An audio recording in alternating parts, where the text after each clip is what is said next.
Hello everyone, I'm Rod, otherwise known as Static, and welcome to Statiks Geek Notes. Today I will be reviewing the Yardworks 24-inch 2-stage snowblower from Canadian Tire. I shot this video throughout the winter, so you will no doubt notice different clothing, weather, or times of the day. Since snow doesn't come on schedule, I shot the video when I could. So here are the main features of the snowblower in order of most important to least important in my mind. First, it is a 2-stage snowblower. There are 3 different levels of snowblowers from single stage to 3-stage. A single stage snowblower is more like a power broom. It only has one rotating part, like this Yardworks gasoline model. The blades in this model are made from fiber reinforced rubber, and they throw the snow up the chute. You can see that the chute is short, and this is because the blades don't throw the snow very hard or far. While they can be good for a light snowfall of less than 10 centimeters or so, a single stage was not going to work for me. As you can tell, I can get a lot of snow here. A 2-stage snowblower like mine has steel augers in front that cut into the snow and feed it to a central impeller, which spins very quickly and throws the snow much further. These are suitable for a minimum of the height of the augers in the snow depth, which is 53 centimeters in my case. You can also use some creative maneuvering, drift cutters, or a shovel to bring the snow down to the mouth of the snowblower. A 3-stage snowblower uses fewer auger blades and instead uses a 2-stage impeller. Each accelerates the snow more so that the snow is cleared from in front of the snowblower faster and thrown further. These increase the cost and complexity of the snowblower and weren't worth it, in my opinion. Secondly, I wanted a self-propelled snowblower. A gasoline-powered snowblower is heavy, and my driveway has some steeper hills. I didn't want to have to push or drag the snowblower up the hills to the garage or against the snow. I've listed 208cc thirdly, not because that particular number was important to me, but because that number represents, indirectly, the power of the engine, and I knew I needed a powerful engine in order to handle the kind of snow I was anticipating. 24 inches wide. Snowblowers come in a variety of widths, from 24 to 33 inches at Canadian Tire. Each step up in size allows you to clear more of your driveway in a single pass, but there is a trade-off. At 33 inches, you are clearing 9 more inches than the smaller model, but paying much more for the snowblower. Additionally, you need to store the snowblower, both for accessibility in the winter and then over the off-season. I didn't mind spending a little more time clearing the driveway for the convenience of being able to easily store the snowblower. In my 2-car garage, the 24-inch model sat nicely against one wall. Separate auger blades. Now, I didn't specifically go looking for this feature, but I liked it when I saw it. Older snowblowers only had 2 auger blades, one on either side of the impeller. This meant that each auger pin had to hold back more force and could easily break, and it also meant a more expensive replacement if you damaged a blade.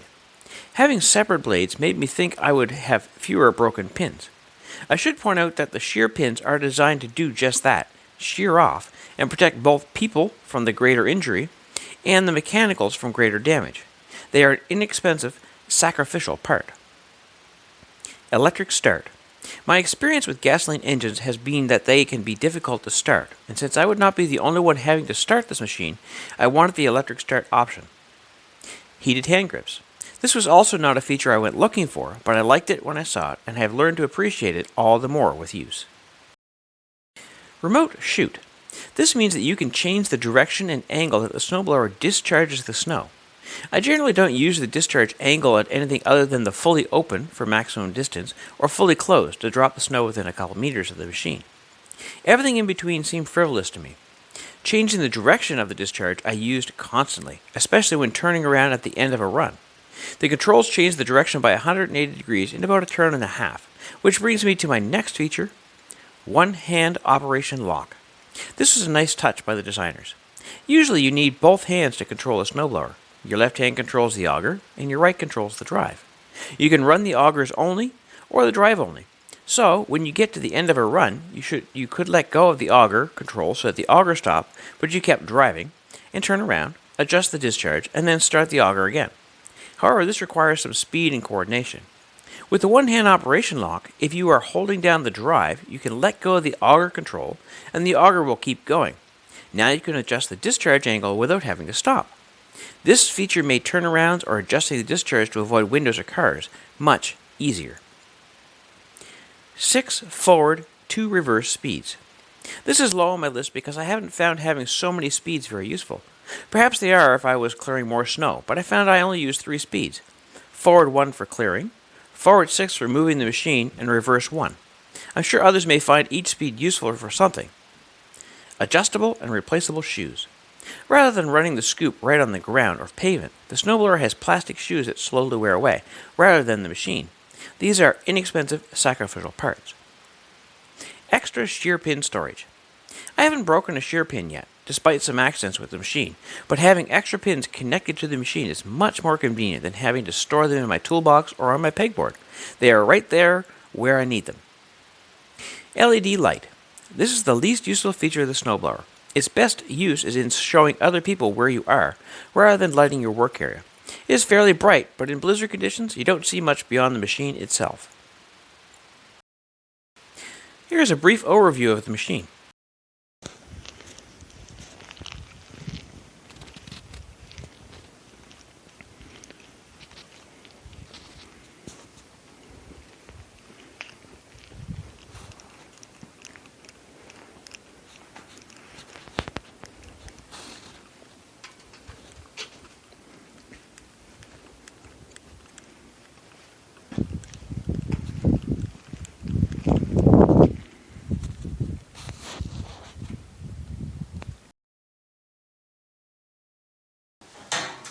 So in over here, we have the safety key, which is in.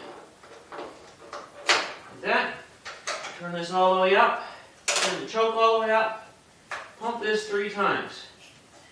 So the snowblower has an electric start. It does come with its own extension cord, but it's only about 8 feet long, which is great for where I normally have it.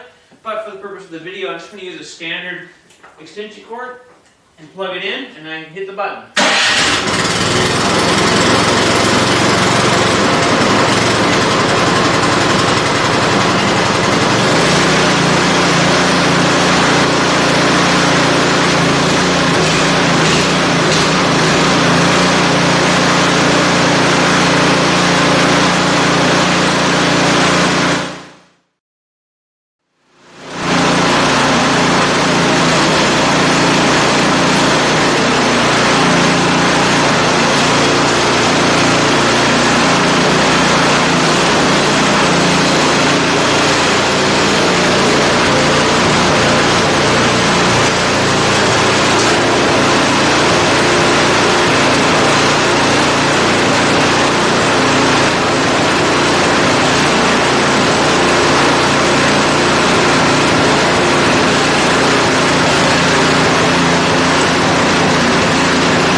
This snowblower is regularly priced at $1,099.99, but it does go on sale for 25% off. I highly recommend waiting for the sale, but even at the regular price, the snowblower is perfect for a larger driveway.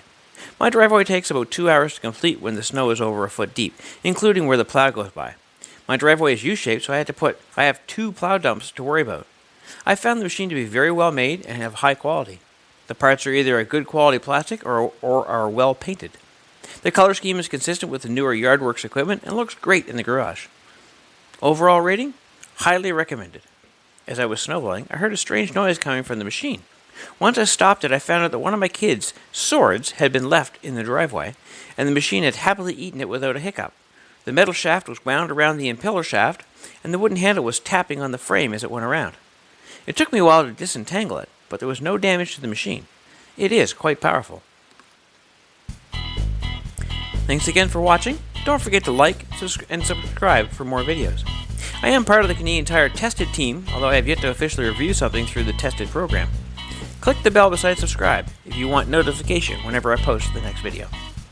Bye for now.